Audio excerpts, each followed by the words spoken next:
When I was a child growing up in a village in Taiwan, there was a barefoot doctor kind of nurse, and all the village people go to.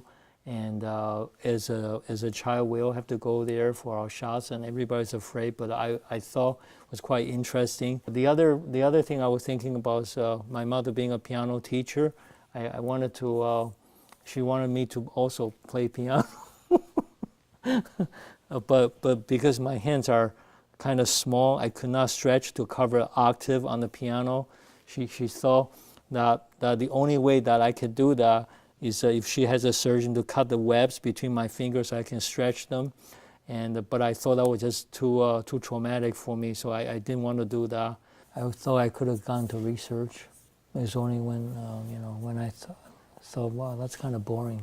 The landscape of medicine keeps changing, and being a primary care physician, most of the time are very satisfying, but at times there are moments we obviously were hoping it could be heading in a better direction as a healthcare field. I get to interact with patients, I get to use my scientific knowledge, and most important, I get to use my brain to think, to make a diagnosis, and also make people feel better. Well, my epiphany moments were when I landed in Canada during a winter snowstorm. As I was getting off the plane in my sandals that I wore from the tropics, tropical country that we came in from, I realized that this is a place that is going to be very harsh. It's going to be a new beginning, that we're going to face a lot of difficulties.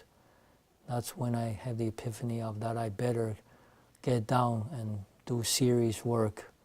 I better not fool around like I was when I was on the island.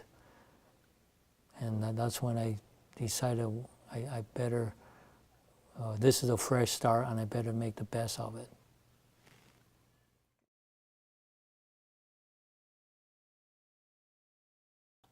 So when did you realize you wanted to become a doctor? Well, when I was a child growing up in the village. Do you want to take a break? That's all right. Okay. So. What ping pong do you want to see? Honestly, if you want good cinematic ping pong, which is not pushing it. Oh yeah. Oh!